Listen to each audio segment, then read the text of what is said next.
할렐루야. 이 시간에는 고린도전서 16장 1절부터 24절의 내용으로 연보와 끝인사라는 주제를 가지고 함께 은혜를 나누도록 하겠습니다. 고린도전서 16장은 마지막 장으로 바울 사도의 고린도 교회 방문에 대한 계획을 전하면서 예루살렘 교회를 도울 연보를 준비하라고 당부하는 그러한 내용입니다. 연보라는 것은 교회 공동체의 행정에 필요한 경비나 기타 필요한 것을 충당하기 위해 돈이나 물건을 내는 것으로 오늘날의 헌금과 같은 그러한 개념입니다. 원뜻은 각출한 것 혹은 가난한 사람을 돕기 위한 의연금을 뜻하는 것입니다. 바울 사도가 말하는 연보는 교회의 모임이 있을 때 매 주일 체계적으로 준비해야 할 것과 각 사람의 수입에 따라 적절하고 지속적으로 해야 바람직하다고 전하고 있습니다. 이는 성전 세금이나 교회 공동체의 가난한 성도들을 위한 구제와 선교의 목적 등으로 교회 공동체 운영 유지를 위해 하나님의 방법으로 행하는 것입니다. 먼저 연보 준비에 대한 당부를 하는 내용이 고린도전서 16장 1절부터 4절의 내용입니다.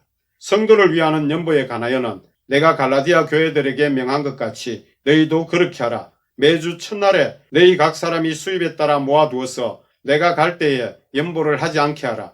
내가 이럴 때에 너희가 인정한 사람에게 편지를 주어 너희의 은혜를 예루살렘으로 가지고 가게 하리니 만일 나도 가는 것이 합당하면 그들이 나와 함께 가리라. 바울 사도가 지금 고린도전서를 기록하는 이 시기와 장소는 55년경 에베소입니다.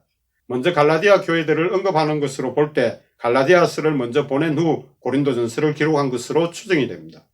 바울 사도가 갈라디아 지역의 교회들과 마게도냐 지역의 교회들 그리고 고린도 교회를 비롯한 아가야 지역의 교회들에게 예루살렘 교회에 대한 구제 연보를 준비할 것을 당부하였고 바울 사도 일행은 빌립보 교회를 비롯한 마게도냐 지역의 교회들과 고린도 교회를 비롯한 아가야 지역 교회들의 연보를 가지고 예루살렘으로 귀환하게 됩니다. 다만 갈라디아 지역 교회들은 직접 예루살렘 교회로 전달한 것으로 추정이 됩니다. 로마서 15장 26절의 내용을 보면은 이는 마게도냐와 아가야 사람들이 예루살렘 성도 중 가난한 자들을 위하여 기쁘게 얼마를 연보하였습니다. 1절과 2절은 갈라디아 지역 교회들에게 명한 것 같이 고린도 교회도 매주 첫날 곧 주일에 각 사람의 수입에 따른 일정한 금액을 준비해서 모아둘 것을 전하는 내용입니다. 이렇게 명한 것은 바울 사도가 갔을 때 갑자기 연보를 준비하는 것은 부담이 되기 때문입니다. 3절과 4절은 바울 사도는 자신이 고린도 교회에 도착하기 전에 먼저 고린도 교회 성도들이 아는 자를 보내어 연보를 예루살렘 교회에 보내게 할 계획을 밝히면서 혹시 그때 함께 갈 수 있으면 함께 갈 것을 전하고 있습니다. 이는 그 외의 교회들을 돌아보면서 일정이 변경될 수 있기 때문에 그랬습니다. 이렇게 연보를 준비하게 한 이유는 모 교회인 예루살렘 교회를 돕기 위한 것으로 이는 사도행전 11장 28절에서 아가보의 예언대로 글라우디오 황제 때 천하의 흉년이 발생하게 될 것에 대한 예언대로 44년에서 48년경에 몇 년 동안 큰 흉년이 들었던 것입니다. 그로 인하여 예루살렘 교회의 많은 성도들이 물질적으로 어려움을 당하게 되었던 것입니다. 그 휴증이 수년 동안 이어졌기에 편지를 기록한 55년경에 예루살렘 교회를 돕기 위한 연보를 준비할 것을 당부한 것입니다.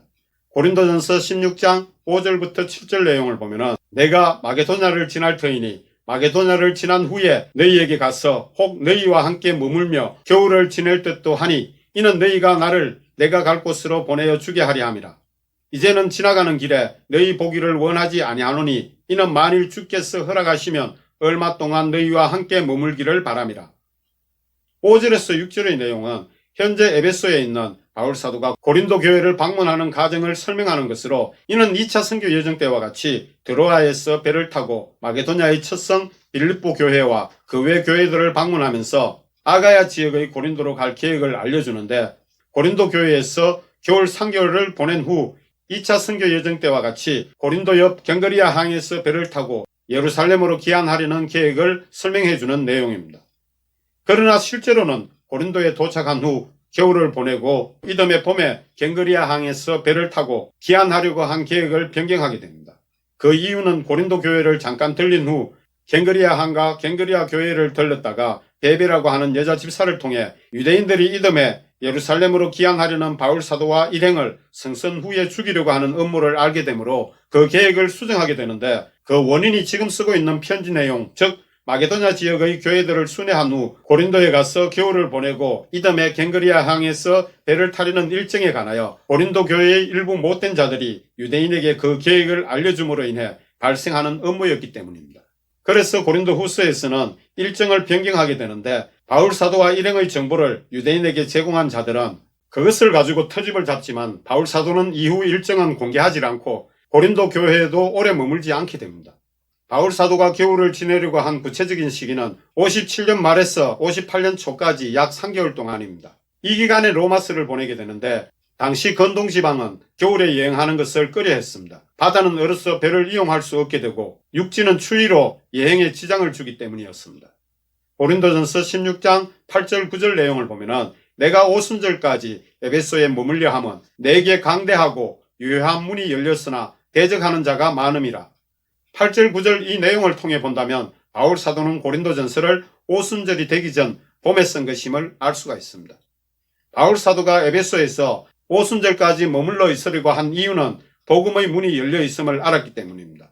하지만 갑자기 발생한 데메드리오의 소동으로 인하여 급하게 에베소를 떠나게 됩니다. 이처럼 복음의 문은 열려 있지만 한편 대적하고 해방하는 자가 많이 있었던 것입니다. 고린도전서 16장 10절부터 12절 내용을 보면 디모데가 이르거든 너희는 조심하여 그로 두려움이 없이 너희 가운데 있게 하라. 이는 그도 나와 같이 주의 일을 힘쓰는 자임이라. 그러므로 누구든지 그를 멸시하지 말고 평안히 보내어 내게로 오게 하라. 나는 그가 형제들과 함께 오기를 기다리노라. 형제 아볼로에 대하여는 그에게 형제들과 함께 너희에게 가라고 내가 많이 권하였으되 지금은 갈 뜻이 전혀 없으나 기회가 있으면 가리라. 10절에서 11절 내용은 믿음의 아들이자 젊은 목회자 디모데를 에라스도와 함께 보내므로 잘 영접해서 바울 사도가 갈 때까지 멸시하지 말고 잘 지내주기를 바라는 당부의 내용입니다. 디모데를 내게로 오라 한 것은 이는 나중에 고린도를 지나서 11km 떨어진 갱그리아 지역에 도착하면 디모데를 자기에게로 보낼 것에 대한 당부입니다. 12절은 이는 목회자인 아볼로의 근황을 전하면서 아직 그는 고린도 교회에 가기를 원하지 않는다는 뜻을 전하고 있습니다. 아무래도 고린도 교회의 당파로 인한 분쟁의 책임감과 그로 인한 상처 때문으로 추측이 됩니다. 두 번째 고린도전서의 끝인사를 보면 겉면과 끝인사로 마치게 됩니다.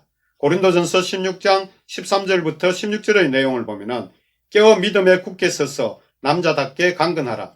너희 모든 일을 사랑으로 행하라. 형제들아 스데바나의 집은 곧 아가야의 첫 열매요 또 성도 섬기기로 작정한 줄을 너희가 아는지라. 내가 너희를 권하노니 이 같은 사람들과 또 함께 일하며 수고하는 모든 사람에게 순종하라. 13절과 14절은 믿음 안에서 지속적으로 깨어있기를 바라면서 남자답게 사소한 것으로 당을 지어 다투지 말고 강건하고 굳세기를 건면하면서 모든 일을 사랑으로 행하기를 당부하고 있습니다. 15절 16절은 스데바나의 회심은 바울 사도가 아덴에 복음을 전했을 때의 일입니다.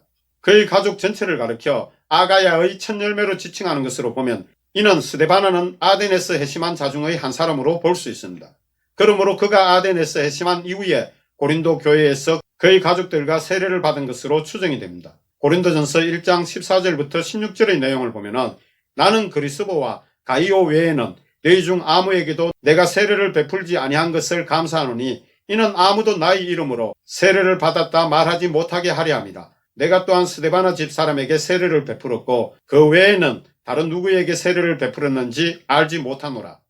스데바나 집 사람이라는 것은 그에 속한 종까지 포함한 모든 건속을 가리킵니다. 고린도전서 16장 19절 20절 내용을 보면 아시아의 교회들이 너희에게 문안하고 아굴라와 브리스가와 그 집에 있는 교회가 주 안에서 너희에게 간절히 문안하고 모든 형제도 너희에게 문안하니 너희는 거룩하게 입맞춤으로 서로 문안하라. 이 내용은 고린도 교회를 세울 때 도움을 준 아굴라와 브리스가에 대한 안부를 전하고 있는 내용입니다. 아굴라의 아내 브리스가는 헬라어로 불릴 때는 브리스가고 라틴어로 불릴 때는 브리스길라로 불렸던 것입니다. 이들은 바울 사도와 함께 에베소에 있음을 알 수 있습니다. 이들의 집은 에베소에서도 교회로 사용하고 있습니다. 바울 사도가 아덴에서 고린도로 넘어왔을 초기에 이들 부부의 사업에 동참하여 천막 짓는 일을 하면서 자비량으로 흩어진 유대인들에게 복음을 전하였는데 고린도의 이들 가정에서 함께 예배를 드리다가 유대인들과 심한 다툼이 있은 후에 마침 디모데와 실라가 마게도냐 지역 교회들의 선교비를 가지고 온 후부터 천막 짓는 일을 접고 해당 옆 디도 유스도의 집으로 옮겨 그 집을 예배처로 삼고 본격적으로 이방인을 향해 복음을 전할 것을 선포하였던 것입니다.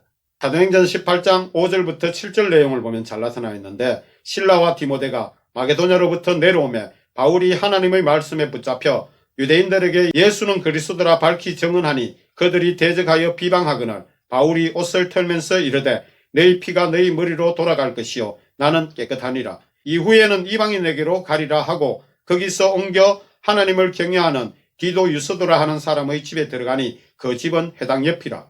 이러한 과정 속에서 아길라와 브리스가는 바울 사도가 고린도 교회를 세운 2차 선교 여정 후 안디옥으로 귀환하려 할 때 에베소까지 와서 그곳에서 정착하여 아볼로를 만나서 복음에 대해 가르치고, 바울 사도가 3차 선교 여정 때인 에베소 사역에 동참하여 지금은 함께 있기에 고린도전서로 이들의 안부와 문안 인사를 전하고 있습니다. 그리고 고린도전서 끝인사의 마무리를 바울 사도는 축도로 마치게 됩니다.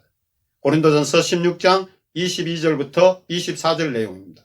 만일 누구든지 주를 사랑하지 아니하면 저주를 받을지어다. 우리 주여 오시옵소서. 주 예수 그리스도의 은혜가 너희와 함께하고 나의 사랑이 그리스도 예수 안에서 너희 무리와 함께할지어다. 아멘. 이렇게 하면서 고린도전서 전체를 마치게 됩니다. 할렐루야.